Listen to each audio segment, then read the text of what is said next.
Hello everyone, आप सभी का दिन आप पे स्वागत है। आज की इस वीडियो के अंदर हम बात करने वाले हैं खानाबदोश क्या है।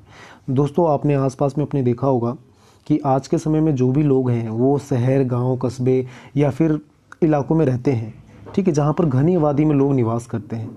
पर क्या ऐसा आरंभिक समय में भी हुआ करता था? ये हम क्वेश्चन अक्सर अपने मन में पूछते हैं, सोचते हैं, पर ऐसा बिल्कुल नहीं था। उस समय लोग अलग अलग समुदाय में रहा करते थे, जिसमें से एक समुदाय का नाम था खानाबदोश। ठीक है, जिन समुदाय को हम खानाबदोश के नाम से कहते थे वो था क्या, उसके बारे में आज हम डिटेल में समझेंगे।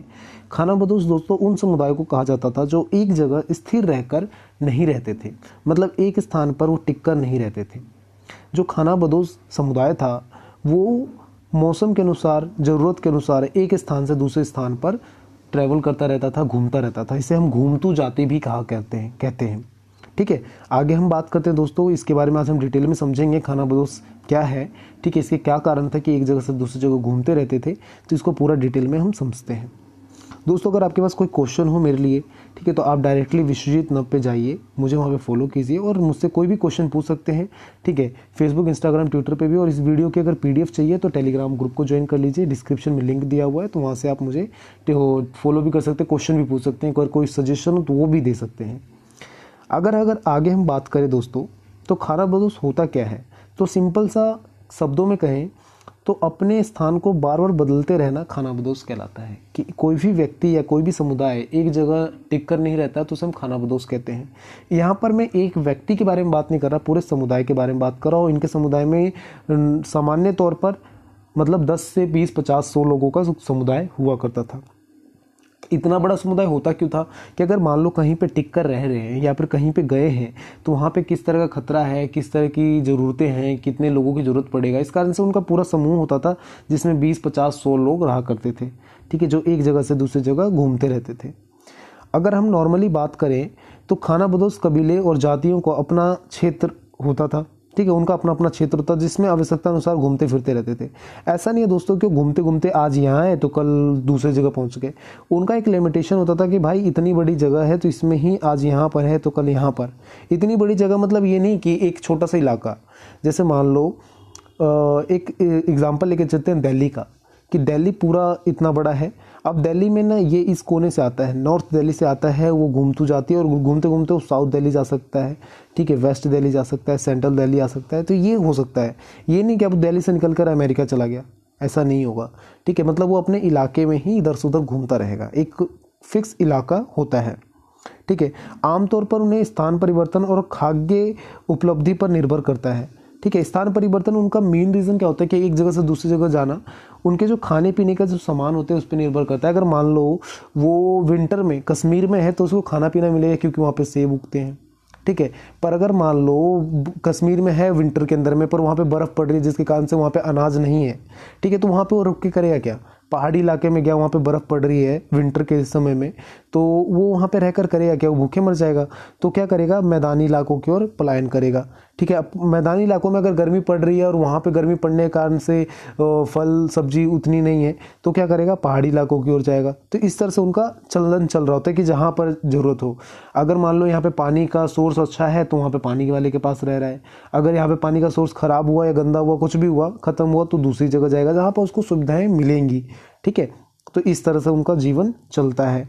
अगर आगे हम बात करते हैं दोस्तों, तो वो किस तरह के जानवरों को पालतू बनाते हैं, तो वो नॉर्मली के तौर पर, मतलब सामान्य तौर पर वो ऊँट, खच्चर, ठीक है, घोड़ा, गाय, बैल, भैंस को, वो चरगाहों को मतलब अपने पालतू बनाकर घूमते हैं। इनको पालतू बनाने में ये आसानी ये भी है कि इनको किसी अलग तरह की चीज़ों की डिमांड नहीं होती है। ठीक है, अगर मान लो शेर को पालतू बनाता है तो शेर को पालतू बनाने में क्या है कि भाई उसको रोज़ मांस ला कर दो, वो कहाँ से लाएगा भाई? ठीक है, तो ऊँट जो है, खच्चर है, घोड़ा, गाय, बैल है, वो नॉर्मल चीज़ें खा सकते हैं, आसपास में जो वातावरण है उससे वो खा पी कर अपना पेट भर सकते हैं। और जो घोड़े, गाय, भैंस हैं, इनका वो ज़रूरत के अनुसार यूज़ भी करते हैं, चाहे गाड़ी के लिए यूज़ करें। ठीक है, अलग अलग तरीके से वो यूज़ भी करते हैं और मौसम के अनुसार वो एक जगह टिकते नहीं है। जैसे ही मौसम बदला तो वो एक जगह से दूसरी जगह चले जाते हैं। इनका जीवन सब प्रकार के मौसम परिवर्तन पर अनुकूल हो जाता है। पूरी तरह से इनका जो मतलब स्थान परिवर्तन होता है वो मौसम के अनुसार होता है कि जैसे जैसे मौसम बदलता है ये भी अपना स्थान बदलते हैं। पशु इनका मुख्य धन के तौर पर देखा जाता है दोस्तों, कि जो पशु होता है सबसे मेन चीज़ इनके लिए है, क्योंकि पशु के ज़रिए ही ये मतलब अपना जीवन व्यापन करते हैं। पशु के आधार पर ही खाना पीना सब कुछ। ठीक है। इनके घर में जो मतलब इनका समुदाय होता है उसमें क्या होता है, पुरुषों को पशु का मतलब देखभाल करने के लिए रखा जाता है कि वो पशु का देखभाल करेंगे, उनका काम बटा हुआ है। और जो इस औरतें होती हैं वो घर संभालने का काम करती हैं, अपने आसपास के इलाकों को बनाने का काम करती हैं। तो ये सारी चीज़ें होती हैं। ऐसे समुदाय में स्त्रियों को नीचा स्थान समझा जाता है, मतलब इनको बराबरी का हक नहीं दिया जाता। एक तरह से ये पिछड़ी जातियों के तौर पर देखी जाती हैं। हमारे भारत में भी बहुत ज़्यादा तौर पर, मतलब आप अगर पिछड़े इलाकों में जाते हो तो वहाँ पे खानाबदोश संस्कृति आपको देखने के लिए मिलेगी, प्रणाली देखने के लिए मिलेगी। ठीक है, आज भी कई सारे समुदाय जो खानाबदोश की ज़िंदगी व्यतीत कर रहे हैं। ठीक है, शिकारी खानाबदोश की भांति इनका राजनीतिक जीवन गणतांत्रिक होता है। उनमें बड़े बूढ़ों को विशेष मान्यताएं होती हैं।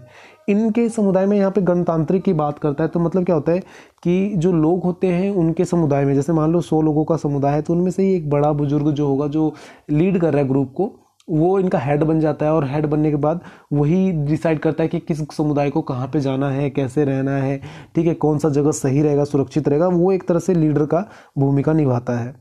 आगे बात करें दोस्तों तो भारत के अंदर में भी कुछ समुदाय हैं जो घुमतू कहलाते हैं, बंजारा कहलाते हैं, या फिर खानाबदोश संस्कृति जनजाति कहलाते हैं। वो किस प्रकार के हैं तो लम्बन, लामड़ी, ठीक है, लामनी, ये कुछ ऐसे समुदाय हैं जो राजस्थान, मध्य प्रदेश, झारखंड, इन सब इलाकों में देखने के लिए मिलते हैं। ज़्यादातर राजस्थान के अंदर में जो खानाबदोश जनजाति कहलाती है। ठीक है, ये इस प्रकार की जनजाति होती है जो सामान्य नॉर्मल जो जनजाति है, जो लोग हैं उनसे वो पिछड़ के रहती है, जंगल में रहती है। ठीक है, वो अपने आप को अलग महसूस करती है और अलग ही रहना पसंद करती है। ये ज़्यादातर अगर आप भारत की बात करोगे तो उत्तरी भारत में, मारवाड़ क्षेत्र में, ठीक है, आंध्र प्रदेश, तेलंगाना, दक्षिण भारत में ये पाए जाते हैं। ठीक है, जहाँ पर मतलब जो लोग हैं जो पिछड़े हुए थोड़े ज़्यादा हैं, वो अभी भी आगे नहीं आए, जो मेन जो पॉपुलेशन है, मेन आबादी है, उसके साथ संपर्क में नहीं आए, तो ये सारे उस तरह के खानाबदोश संस्कृति के लोग होते हैं। इनका एक जगह से दूसरी जगह घूमने का मेन कारण क्या होता है कि ये सामान्य लोग जैसे नहीं होते हैं। इनकी जो निर्भरता होती है वो प्राकृतिक पे पूरी तरह से होती है, प्राकृतिक का ही लेते हैं, खाते पीते, इस तरह से होता है। आज के समय में हम क्या है कि नौकरी कर रहे हैं, ठीक है, जॉब कर रहे हैं, सरकारी नौकरी की तैयारी कर रहे हैं, पर इन सब का इस तरह की चीज़ें नहीं होती हैं। ये पूरी तरह से प्राकृतिक पे ही निर्भर रहते हैं। ठीक है, उसी से वो कमाते हैं, उसी से वो खाते हैं, इस तरह की इनका जीवन व्यापन चलता है।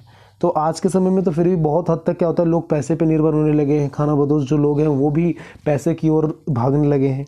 पर अगर मैं ये आरंभिक कल्चर के हिसाब से बात करूं, जो आरंभिक संस्कृति थी उसके हिसाब से बात करूं, तो ऐसा बिल्कुल भी नहीं होता था। तो दोस्तों आज की वीडियो कैसी लगी आपको, आप कमेंट करके बताएं। ठीक है, अगर आपके पास कोई क्वेश्चन हो, कोई सजेशन हो तो दी इन ऐप पर जाके मुझे फॉलो कर सकते हैं, वहाँ पे आप मुझसे पूछ सकते हैं। वीडियो की PDF भी आपको दी इन ऐप पे मिल जाएगी। ठीक है, और वीडियो को हमारे लाइक, शेयर, सब्सक्राइब जरूर कीजिए। Thank you for watching me, thank you for listening me, bye bye.